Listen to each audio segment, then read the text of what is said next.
What's up, folks? It is March 4th, 2024.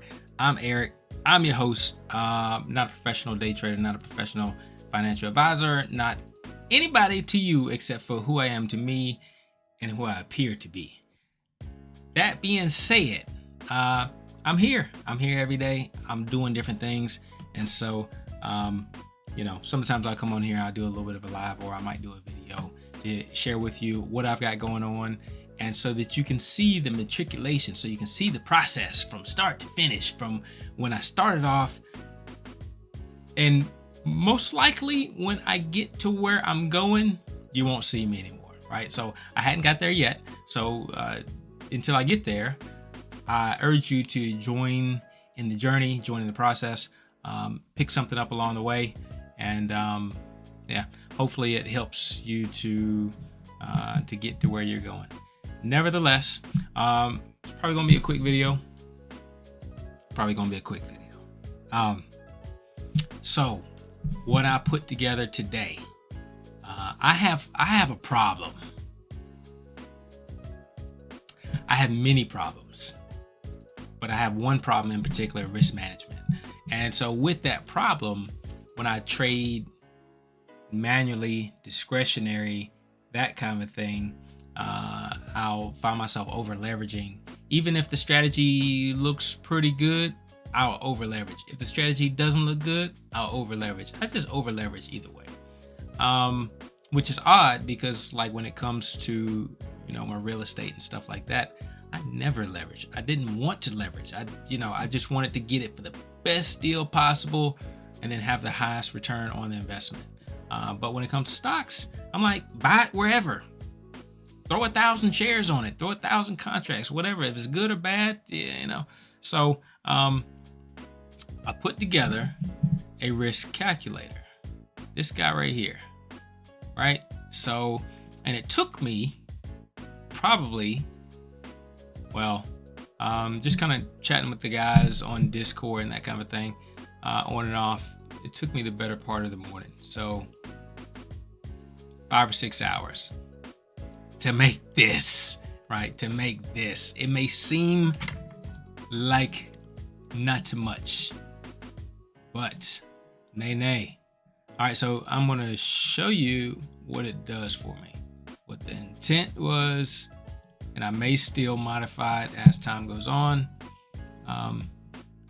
But essentially, I was putting it on the 5-minute time frame initially, but it is a show me, and I just call it profit loss. And so I started off I had this and it had only like 1 or 2 lines on it, and it just had an adjustable line on it. So here's a line here.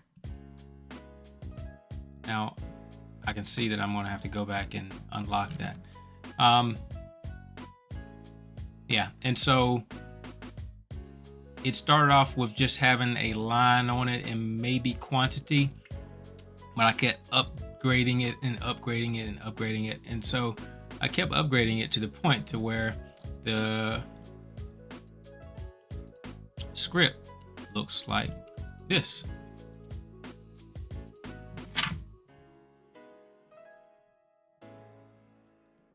So the script looks like this. You have to use the EasyLanguage system, and then drawing objects so you can get your horizontal lines and that kind of thing. Windows Forms allows you to create the form or the container that holds the controls. Controls will be the spin box. Got a couple spin boxes, got a couple labels, and then so just pretty much spin boxes and labels, and then a couple check boxes. But you can see that I do have it as an interbar persist study. So we have some interbar persist variables here. We have the numeric up and down class, label class, checkbox class. There's another label, and there's my horizontal lines. And again, prior to last week, I wasn't doing much with methods. I understood a little bit about methods, and then I got more. I think I had to learn about methods maybe when I was working on the forms. Maybe the forms, but either way, now methods are become much more natural to me, including the event handlers and this kind of a thing. So I got a couple methods up here, 1, 2, 3, 4 methods here, and then we have this is where the initial method is declared here to start it off. And then we do have just some regular code down here. So this is adding all of your controls. So you see how many different things we have. We got the spin box, we have a label, we got a checkbox, another checkbox, a word, horizontal. No, that's not the horizontal line. But I think we made a form the other day. If you're interested in like making a form live or me working you through it or something like that, be sure to sign up on Discord, and we can do I can do screen share there, and we can we can have a tutorial session. I'm all for it. I've done it with folks before. So yeah, so took all this to make this calculator, to make this little box. Okay, so the idea behind the box. Let's see, where are our lines at? So 5125 and 5131. I really should make those inputs to start off with, because I haven't quite decided where to start these lines off. There's one, and then there's the other one. Yeah, so they're not locked. They shouldn't be locked. But the upper one, I think I had it.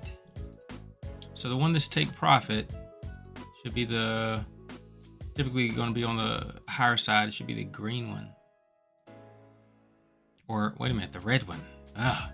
Jesus. I just, right before I close it down, I changed the levels. So let's see. The horizontal line that is the initial lower line is 5131, so that's wrong.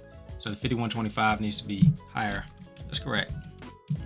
5150, then we'll make this one 5125. Like I said, I could make those other numbers, but for now, that's what they are. Okay, so 5125. All right, so essentially what this is going to do, excuse me, if I have 0 here, and I thought about changing this to 9999 or something like that, but if I have 0 here, then this study will reference the current close, the current, market price. And in referencing the current market price, this upper line would essentially be a take profit. We're going to call this the entry, right? We're going to call this the stop loss. So let's move it up to here. Okay, so with the entry being here, the stop loss being here, and the take profit being up here, it's a 1 to 13. Excuse me, Jesus, or 13 to 1. The 1 to 30. 1 to 30. I hate when people say it's a 13 to 1 or a 3 to 1. Well, if you're talking about risk to reward, it's not a 3 to 1, is it? Isn't it a 1 to 3? Right? Your risk 1, you're making 3. Risk to reward 1 to 3. It's a 1 to 3. It's not a 3 to 1. A 3 to 1 would be a reward to risk ratio. Is that wrong? I don't know. I'm pretty sure that's not wrong. But anyway. So this would be a profit factor of essentially 13.5, right? So getting in here, stop loss here, and then exiting up here, right? So that's a huge range, right? So let's draw that down. Let's say maybe the take profit is going to be here around the 200 EMA. We can draw a horizontal line there, right? Which is what I typically would do. Well, 1 just for reference, but then 2, I mean, you can draw that horizontal line there, but then you want to bring down your take profit to the line. And then automatically it's calculating, still your risk is $100 and then your reward is $400. So, but the calculation is that it's a 3.7% or 3.7 profit factor, right? So that's good stuff. Now, if you say, well, Eric, And it's what I said. I said, well, maybe I don't want to get in right here. Maybe this is not the optimal place to get in. Maybe the optimal place to get in is when it breaks this level here, when it breaks through this drop here. So maybe we want to get in right here. And what is this level? And this is just so happens to be what the low of this prior day, or I guess today, the low of today. So say I want to get in at the low of the day, which is approximately what? 51.31. So now we just come over here for the entry. We put 5131. Okay. And now our entry is 51.31. Our stop loss is down here at 51.27. And our take profit is still here. So instead of having that 3 profit factor like we had before, now since our entry is a little bit higher, it's 2.3, right? Now, we know that we can trade minis. We know that we can trade micros as well. A micro is or at least for NQ and SPY or ES, it's a 10th. So, and I think YM may be a 5th. I have to look at my cheat sheet. But if it's a 10th, then we say, okay, well, I want to trade micros instead. So I just click that button. And so instead of a risk of 164 and a reward of 375, it changes that to a 10th. Right? So it changes that to 16 and 38. Excuse me. Now this essentially updates on a tick by tick basis. Right? So as long as there's a new tick, it'll update. Now you see it took a little bit of time for the update there. Now I could change that to where to update automatically or immediately. And check this out. So look closely at these numbers here. And when I move in the past, prior to an hour ago, when I move this line here, it would do the same thing. It would wait a while and then it would calculate. But I changed it so that as soon as you start dragging this, it's automatically changing your numbers, right? It's changing it with the drag. And that's just a function of the program. So probably what I'll do is I'll just go ahead and reprogram the other part now too. All right, so again, the micro, if I click it and there's no new tick, it won't change. If I click it, there's no new tick, it won't change. Now, once we get a new tick in, it'll change. But again, I don't trade these after hours or anything like that. So during this time here where it's like low liquidity and there's not a lot of ticks or not a lot of transactions happening, I don't really have to worry about this. But during the market hours where there's higher liquidity, higher movement, a lot more ticks, it's probably going to do it instantly. So, but if I'm looking at like pre-market or something like that, maybe where it's a little bit slower, then you would have to be careful because this won't update until you get another tick in, right? Excuse me. So again, that's just ticks wise there. And then here, quantity, I'm only trading up to five quantities, 5 contracts. That's the maximum that the prop firm that I'm working on getting funding through will allow. So I set this to have a maximum of 5 contracts, right? So still clicking, won't go any higher, just maximum 5 contracts. Now, with that increase there, you see it changes your risk. Oh, wait a minute, did they both change? Okay, yeah, that's the micros. Okay, changes your risk to reward. Well, it doesn't change your risk to reward because that's a ratio, but it just does change your amount of risk and your amount of reward. Okay, so move that down to 1. And I see that's updating on the tick also. So maybe I'll just take some time now to change that and I won't go into anything else tonight. Oh, and then there's one other, other kind of modification or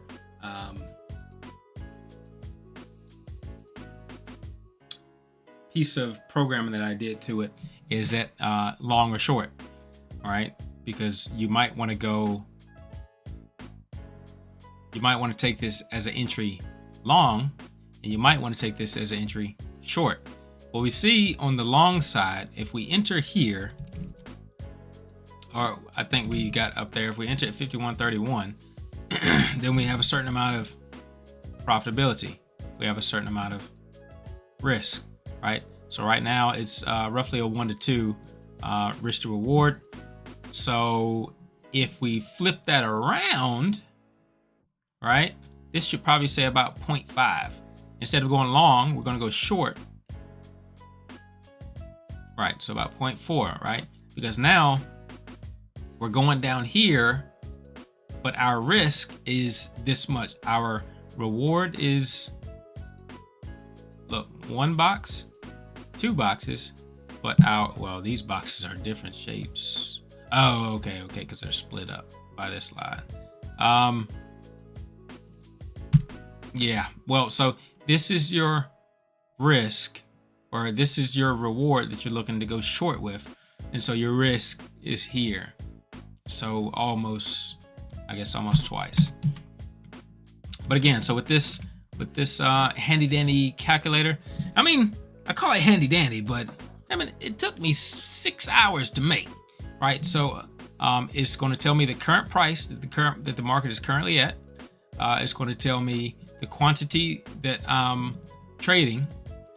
It's going to tell me, or I get to put in the entry price, or if I put 0, it's just going to be reading the market price. It's going to tell me the risk. It's going to tell me the reward based on where I drag these support and demand levels to.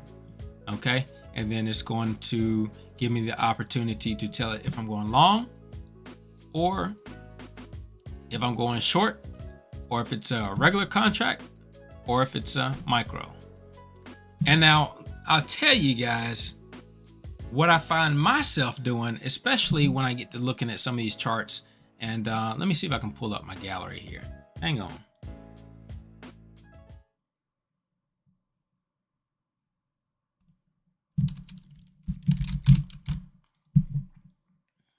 Because what I'll end up doing is I'll get into a position and I'll go wide open.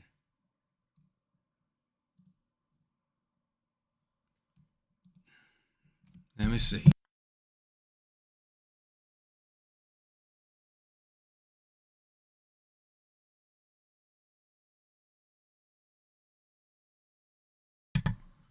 Okay, so these are some of the screenshots I had from earlier today, which I haven't even yet gone through.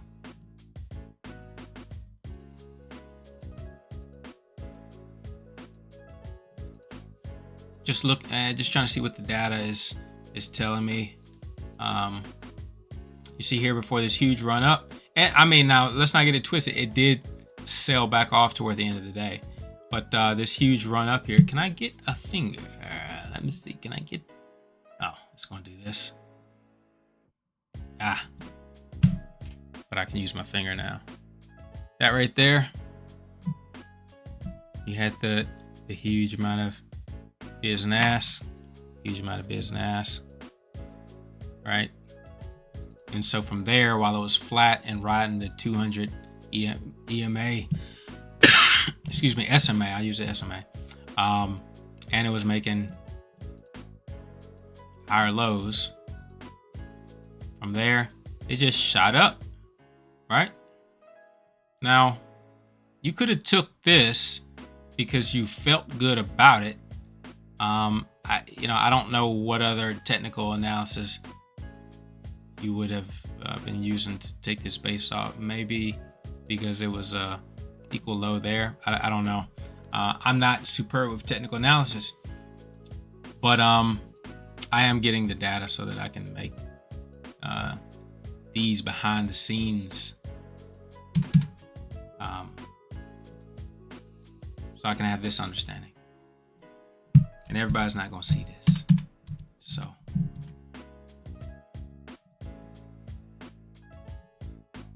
Okay. All right, what's the next one? All right, so the next one was ES. Also here. Now, And unfortunately, I don't have these values here, but this value did push way up the volatility index that I had made. And this is one of the ones that I have I was telling you the other day that I have the Discord set up for. So let me see.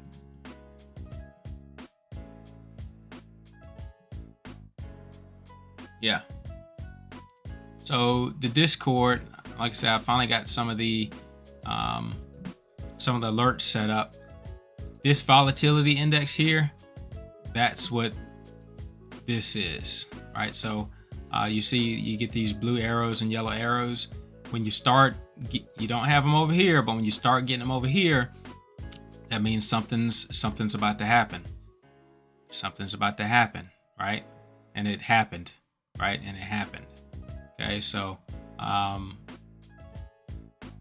still trying to fine tune how many times I want the alerts to send, right? Because if you're, I mean, and don't take anything blindly, for sure. Don't take anything blindly, right? But if you see these first ones come up and you take those entries, boom, you made money. And then here, now it's starting to wane, right? But the way that this volatility index works, it works on both sides, right? Because when you come to a bottom, when you hit a bunch of demand, volatility, and it moves it up.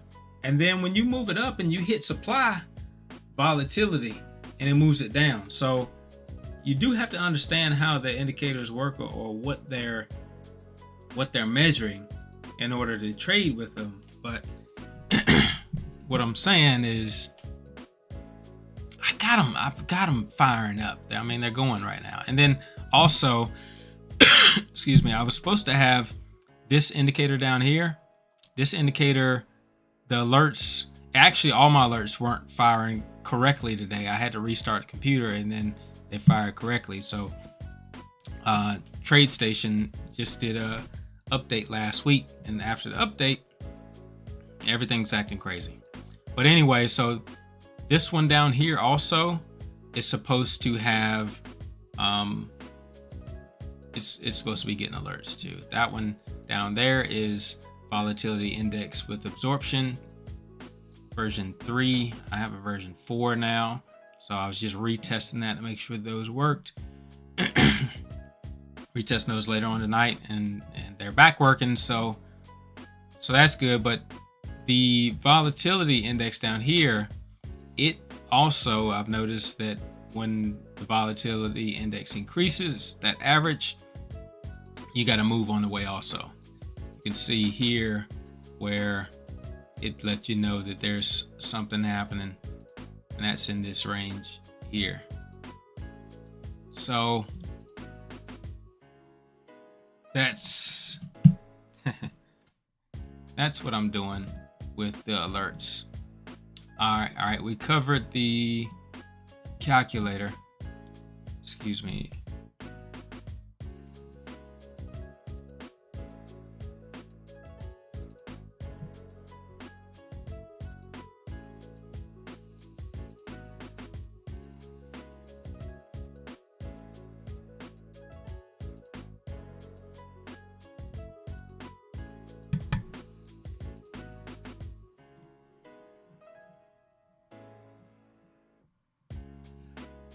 Oh, excuse me. Oh, yeah.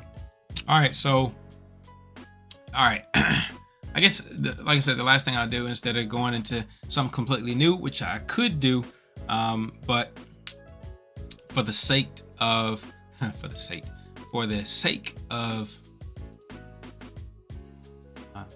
keeping things concise, let's just update this so that when we change this micro, it reacts immediately. If we take it off, it reacts immediately, instead of only reacting when the next tick comes around. Because we want speed, right? We want speed. Okay. So we need to have an event that handles the check and uncheck of micro.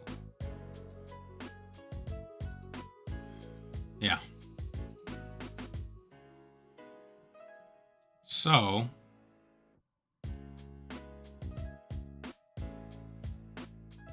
I wonder, do we have to do it within here? Anyway, we're gonna do it here. So the micro box is B micro, right? So what we need to do is we need to see B micro, because that's the checkbox.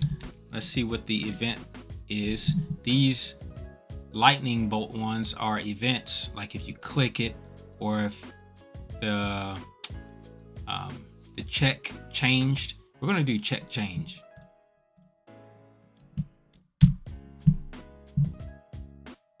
Okay, check change is event plus equals up plus equals. I'm gonna call it update. Wait a minute, can we do it with one of the other ones?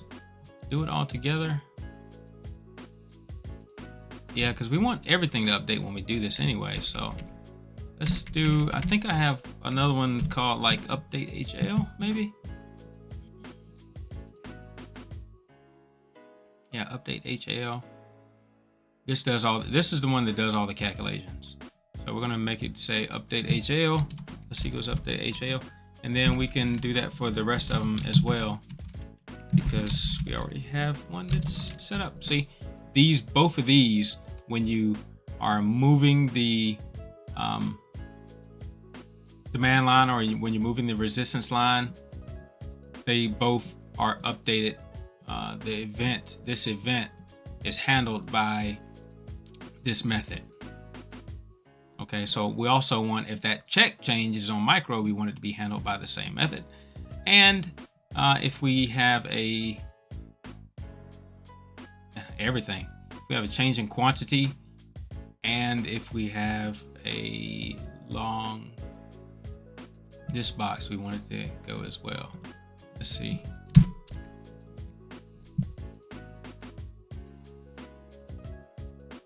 Long. What box is that? That is I think that's the SL. SL should be a box, so it should be check change also. Nope. Excuse me. That's not a box, that's a label. The other box is SP box. No, SP box is this entry. The long one is, you can see where they're declared checkbox here. So CB. So CB dot check change plus equals update. Looks like this is gonna be pretty easy.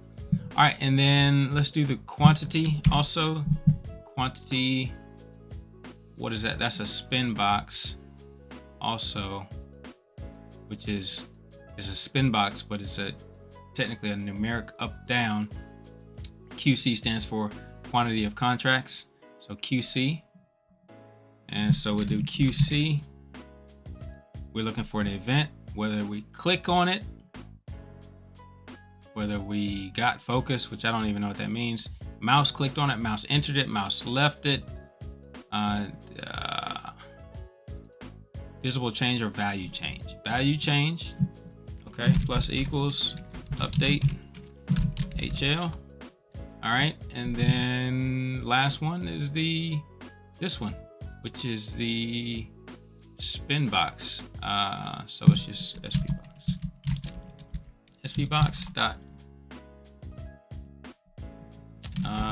value change. Yeah, this is gonna be pretty easy. But again, I've been doing this all day, and so now I kind of understand, a little bit used to it. And I tell you what, getting all these things lined up, all these things in position, is a beast. And then I had everything where I wanted it. And then I decided I was going to put something new into the mix. And so I had to rearrange everything, put the price at the top. The price was down here. I had to put the price at the top. Now once I put the price at the top, everything else had to be moved down. When I had to move everything else down, I had to adjust the numbers. I had to adjust the spacing, the sizing, everything. I mean, it's so people like app developers and people who like really do this programming stuff, you know, my hats go off to them, because everybody, they enjoy technology, but they don't see the work that goes into it. This is the work. This is all the work for this. I mean, you know, again, there are those who will and there are those who won't. I think it goes something like that. All right, so anyway, let's see if that works. Let's see if that works.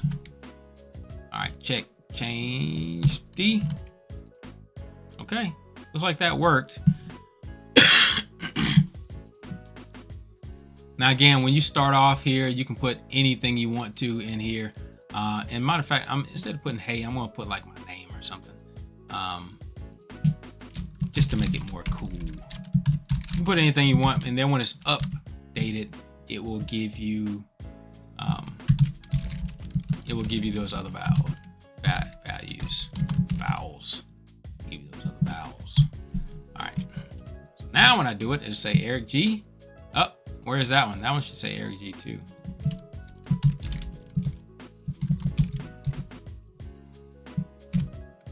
Okay, everything says Eric G. That's me. Ah! All right, and then when we get a new tick, those will update, right? And like I said, I could change those so that they update automatically, but I actually like that. I like it saying Eric G, so we're gonna leave it like that. And so now when we hit micro, it should update automatically. It should update, boom, like that. So let's try it. Click. Nope. Didn't. Gonna wait for the next.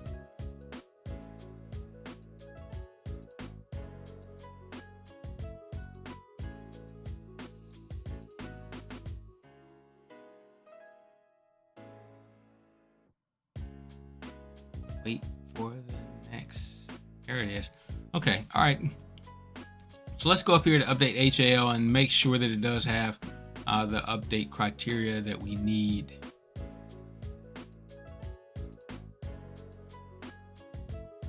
Update HAL micro.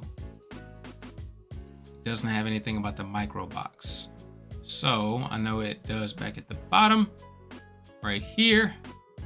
That's this guy.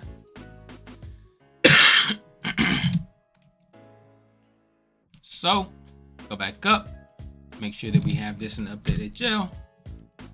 Tab, enter, and now verify. Eric G. Yes, sir, it's me.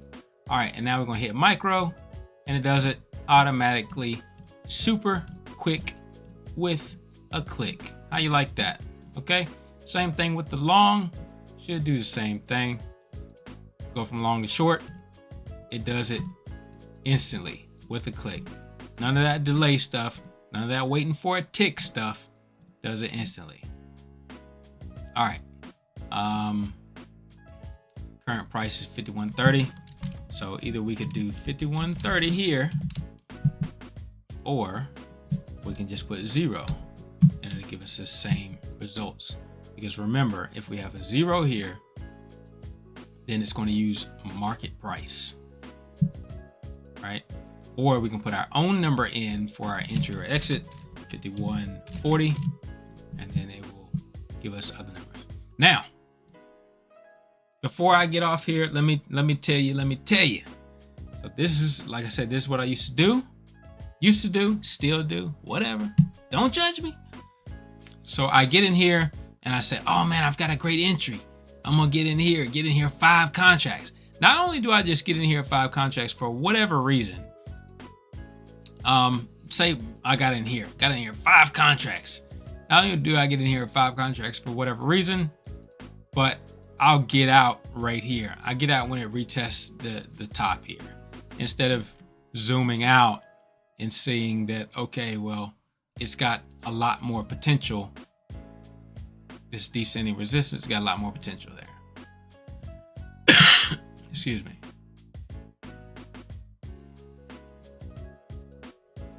All right.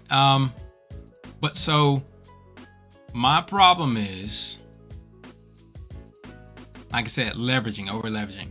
So if I was to get in, and I was actually in a trade earlier today. I was in here. Some of the indicators and everything on my chart showed me that this was turned out to be a significant bounce. So I got in here. That's 51.37. So we'll put 51.37 up here. Okay. And then from 51.37, my stop was essentially, I think it was like in here. So not this low, not this low, but somewhere in the middle. All right. So I wasn't doing micros, I was doing full contracts. So my risk there wasn't 650. 51.37. Uh-oh. Do I need to do some adjusting on this calculator? 51.37 to that level is what? How many points?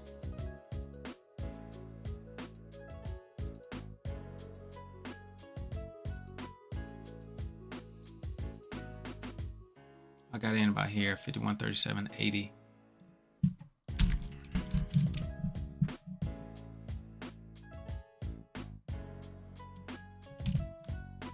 $51.37.80.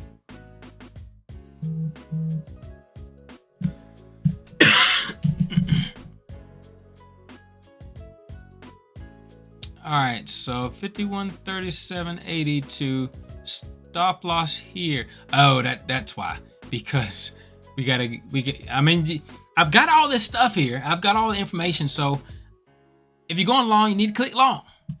Oh, what's up, NASCAR? Ready for tomorrow? I think so, brother. I think so. PM action can be pretty explosive, even though it was slow today. Yeah, I'm gonna get on ASAP and work through that radar screen. I don't know if you've seen the one on TradeStation. Let's see if I can bring it up here. But yeah, so I got the alerts figured out, but it's going to probably take me a week or so to get things the way that I really want them, to be able to put something together that will make sense as far as any alerts or that kind of thing for the pennies. But let me see, what was the radar screen, R radar.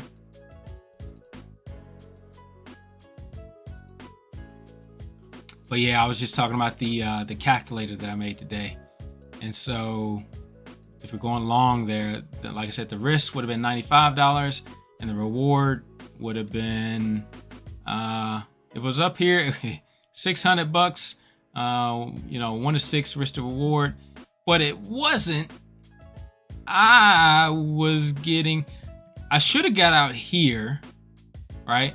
And I saw that as a potential first place to get out, but I didn't get out there. Yeah, I held it. It came against me. But so even if I was to get out right there, then that puts me at roughly a 1-to-1 risk to reward, which isn't great. But not only that, but instead of being in one contract, I was in 5 contracts.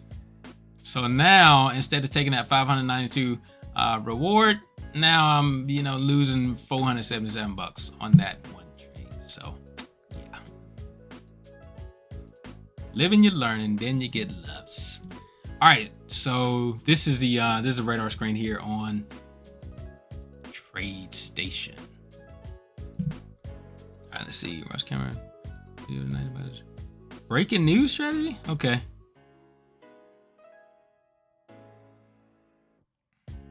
Even if only 1% of viewers.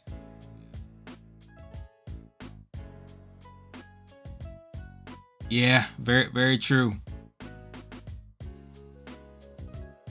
Yeah, that's very true, and that's one of the things I've kind of heard about some of the folks who do kind of broadcast and do the trading with some of the penny stocks and that kind of thing, is that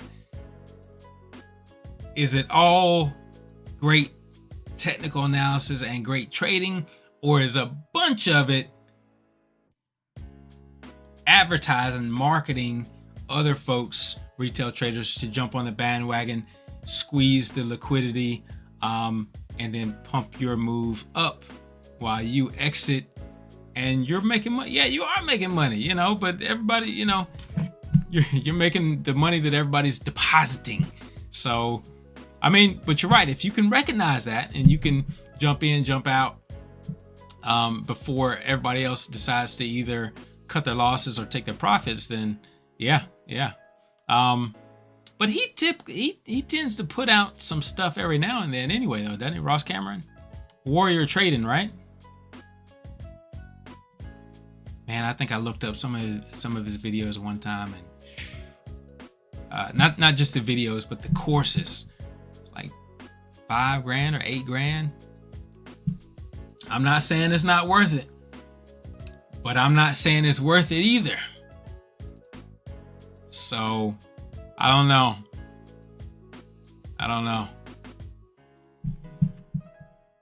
You ever sign up with one of those courses?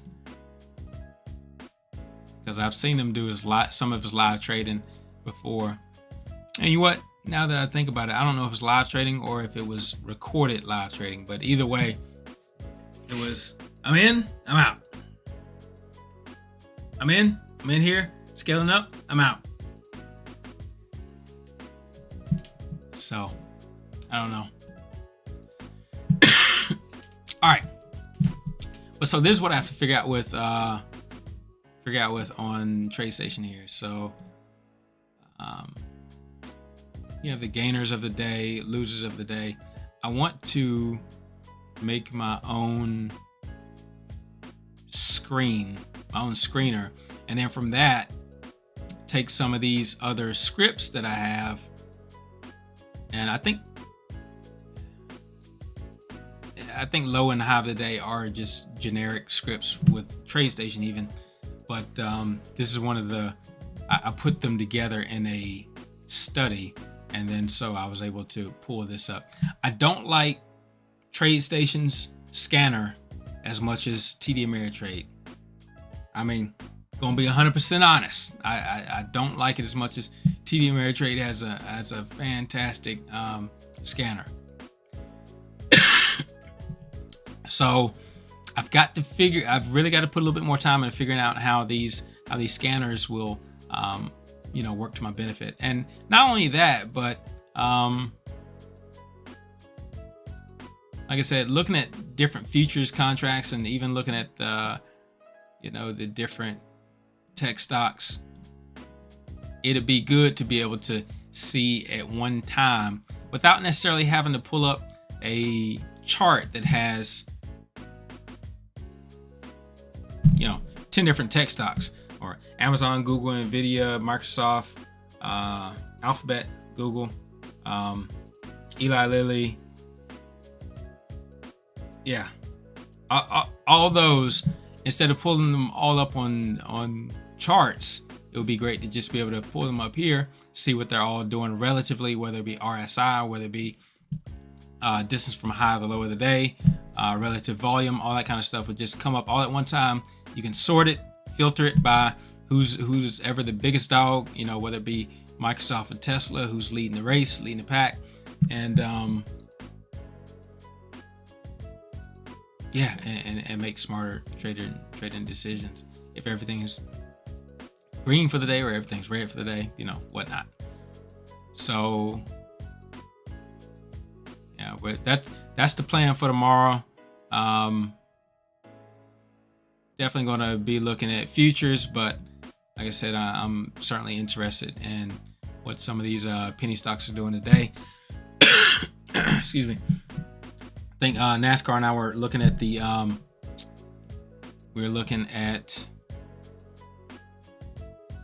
or at least he mentioned that Life W had some news from last night to this morning, and it did move a little bit.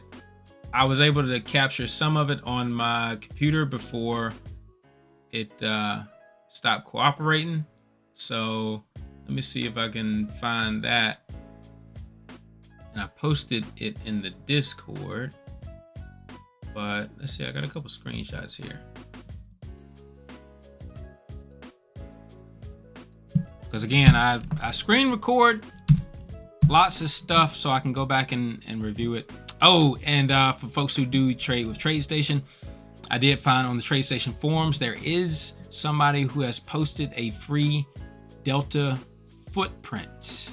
So you can now, well, maybe you're already doing it, but now that's one more thing that I'm going to add to my studies is the Delta footprint. So looking to see where the ask and the bids lay their head on within the bar, right? Here you got zeros down here, you got zeros down here, and what do you have? When you have zeros, you know, it means it's nice and thin, so it's about to make a move. So got to figure out how I'm going to incorporate that into the trading, but I'm looking at everything, right? All right, so where is life? There's life W.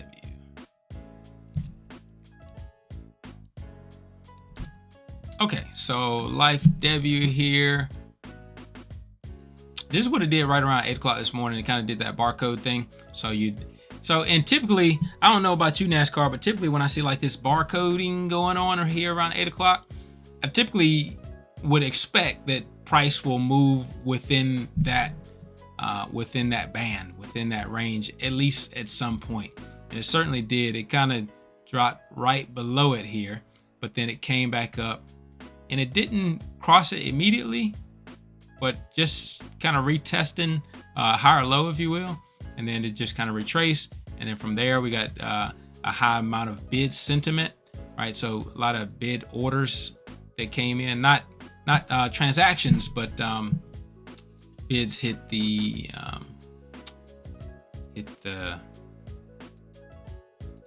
sheesh, a lot of bids came in. Yeah, all right, and then from there we did have a nice little move up, but that retraced there pretty quickly. All right, neither I did join an IPO group. Oh, really? The Chinese stocks? So are the Chinese stocks though, are they traded on the like the American stock exchanges, or are they the like the ADRs? What is it?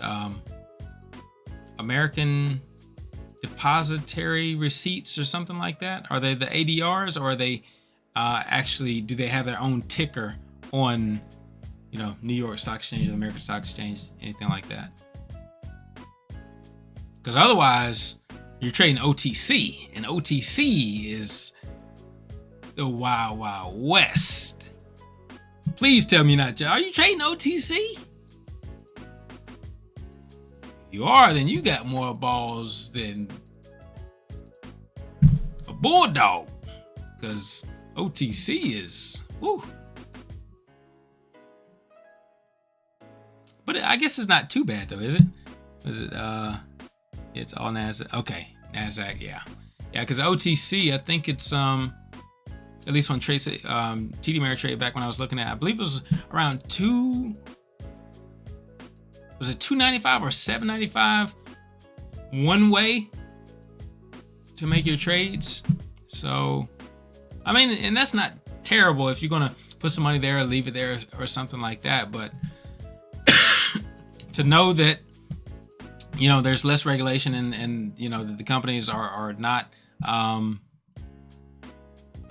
as well funded, not as well known, don't have the momentum, and know that they can really flop and go to zero, or they don't go to zero, they go to 1 cent, and then that 1 cent share gets split in half, and then that 1 cent, that half of 1 cent share gets split in half again, and then it gets split. So it doesn't ever go to zero, but damn it, it goes to zero. You know, you better believe it. And then they just, you know, go belly up and they say, well, sorry. So yeah, you definitely don't want to get caught there. Yeah. So the other thing that, like I said, I've been really kind of watching with futures is you might not be able to see there. That there is a 232 here. Yeah, there's a 232 here. So this one is -2, and this one is 232.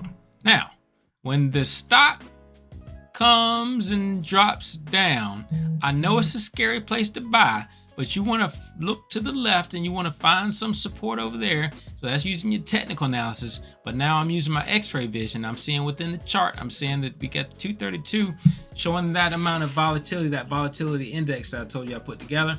It just shows that when it comes down there, there's a lot of indecision. There's a lot of indecision. So whoever was offering offering shares.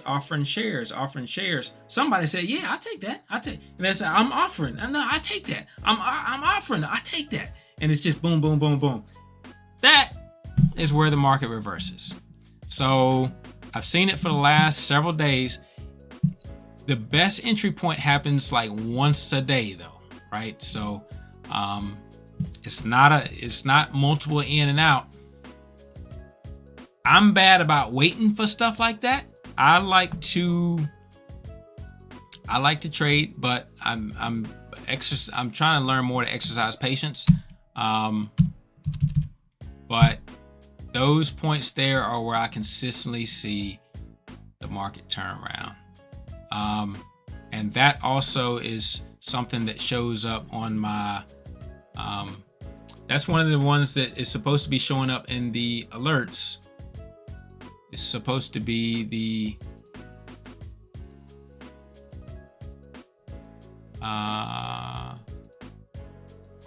not the volatility index with the absorption, but it's supposed to be the volatility index and arrow or something like that.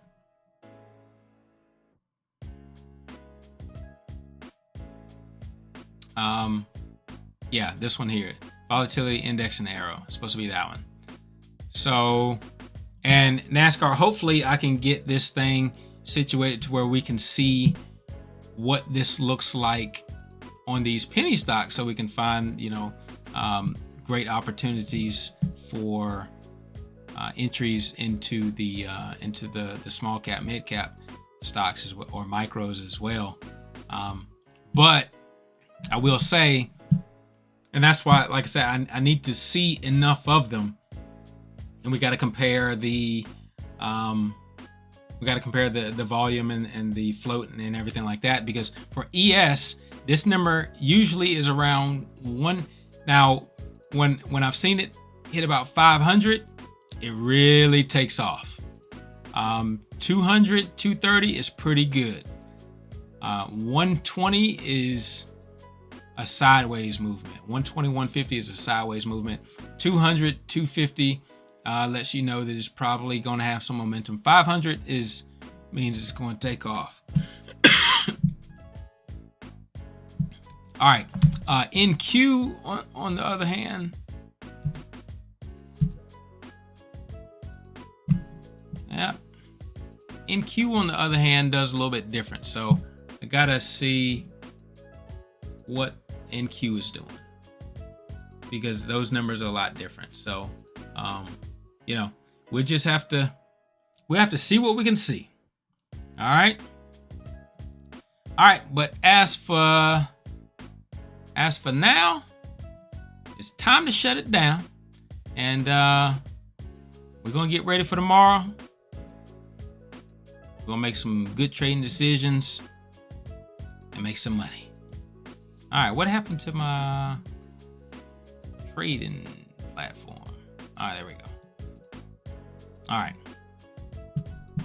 right, man. NASCAR, I'll check with you in the morning on Discord. Just let me know what you find on the scanner. I'm gonna go ahead and really start putting together my scanner too. So definitely over the course of the next couple of days, I want to be able to compare what my scanner pulls to what your scanner pulls. And so hopefully we're getting similar things, and then I'll start applying the studies to those scanners, and it should pull back alerts. And so it'll let you know. So like on this one, on this radar screen, I can put all those studies. I can put those studies right here, And then for all 6 of those penny stocks, whenever one of them fires, it'll just send the alert, and I can have it send it to Discord. So then you can go take a look at that, specific stock, and you can say, hey, yay or nay, right? So, yeah, we'll get there. We'll get there. All right, man. But I'm out. Peace.